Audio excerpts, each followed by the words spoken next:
right, let's talk Miami Dolphins football. Look, only a few short days away from kicking off against the Los Angeles Chargers. Football is finally back. A lot of exciting energy. And we're going to talk about today kind of an under-the-radar move that the Miami Dolphins and head coach Mike McDaniel have done for Tua that hasn't gotten the press I think it deserves, but I think it's set Tua up for a big-time successful season, continuing to build off last season. And I think Dolphins fans will really be excited by this news. Yeah, Nick, I think this story that you dug up, big time under the radar story. I think Dolphins fans, if you really like the quarterback position and like how it gets developed, this one is one you are going to love. So kudos to you, Nick, for digging this one up. But Dolphins fans, talking about the season right around the corner, you truly only have a few days left to get in your final predictions for the first game of the season.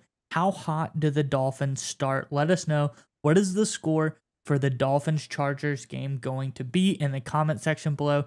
Get your last chance to get your early predictions in for the game. Get them on paper. Say, I was there. I knew it was going to be this big. Or if you don't believe, probably don't leave a comment because no one likes that. But Nick, let's get on into it. What is going on with the Dolphins? Yeah, so anytime you have a talented young quarterback, people kind of forget, you get the guy, rookie deal, everything's going well, but there is an element to the game. You have to continue to develop him and put him in situations to be successful. It sounds obvious, but a lot of coaches don't do that. For example, if you look at the Mike McDaniel coaching tree, he comes from the Kyle Shanahan in San Francisco and, of course, Sean McVay in Los Angeles. Neither of those two coaches, they're great X's and O's guys. They are absolutely terrible about developing and relating to quarterbacks. We've seen that in San Francisco with Trey Lance. We've seen that in Los Angeles Rams with Jared Goff. Both of those coaches don't have the ability or the want to develop and focus and put their young quarterbacks or the young quarterbacks they had at the time in positions to develop and continue to get better and better. Mike McDaniel is taking the opposite approach. He is doing everything he can to develop Tua.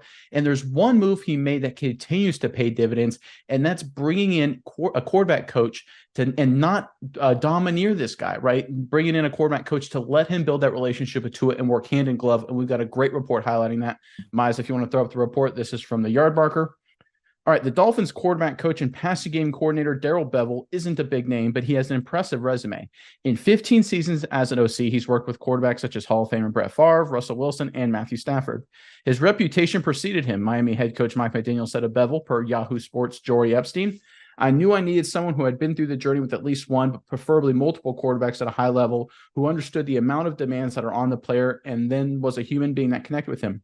McDaniel hired Bevell in 2022, prior to last season, and it paid dividends. In 13 games, Tagovailoa went 8-5 as a starter, finishing with career highs in passing touchdowns, passer rating. Also, Miami improved from 22nd in points scored in 2021 to 11th last year. He brings value in all areas, Dolphins offensive coordinator Frank Smith said. He can paint a picture of why we're doing what we're doing, the intent for the quarterback, and the intent they wanted to use. All right, so here's what this means, and here's why I think this is really important. If you look at every single young offensive coach's mind and how they structure and build their teams, and Mike McDaniel comes from that tree, they are totally, completely unrelenting, domineering. The Rams have a quarterback coach. Do you honestly believe that that quarterback coach really has any hand in working with the quarterbacks of the Los Angeles Rams outside of maybe running some drills? No, that's McVay. The 49ers have a quarterbacks coach. Mike McDaniel was an offensive coordinator for the 49ers. How much involvement do you think Mike McDaniel had, as much as he probably should have, as opposed to what Shanahan had as a domineering force over the quarterbacks and over the entire offense as a whole? When you have the head coach and sometimes even the offensive coordinator being that involved, you don't develop players. I really like the fact that Mike McDaniel went out, and again, this was last year, but he's continuing to empower Bevell to work with Tua, refine him, and develop him, not just be a cheerleader, not just be a guy in his ear supporting him, but continuously working on him and pushing him.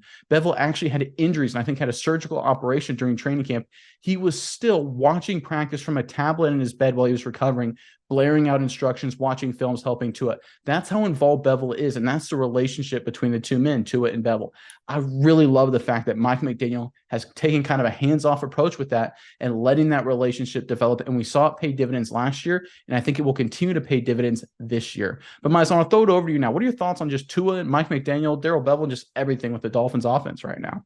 Yeah, Nick, first off, the story about Bevell with the whole detached retina thing, where he had to lay face down in a bed for multiple days, giving cues over Zoom, that just shows the dedication. This guy's all in, and you got to give it to Mike McDaniel because he is the one that's allowing this to happen. Obviously, he wasn't allowed to do what he really wanted to do under Shanahan, probably a tight system. Shanahan's the guy. He does everything. So I like that McDaniel is doing what most successful business people do. He's learning from the mistakes of those before him, and he says, all right, I'm not going to do that, or I see this. He's also learning the good stuff. Say, hey, that's good. Going to copy that. I don't like that. I'm going to change. I'm not going to be the person that I didn't like. So I love what he's doing here, and I think it's paying off for him because Tua is coming along. He's developing.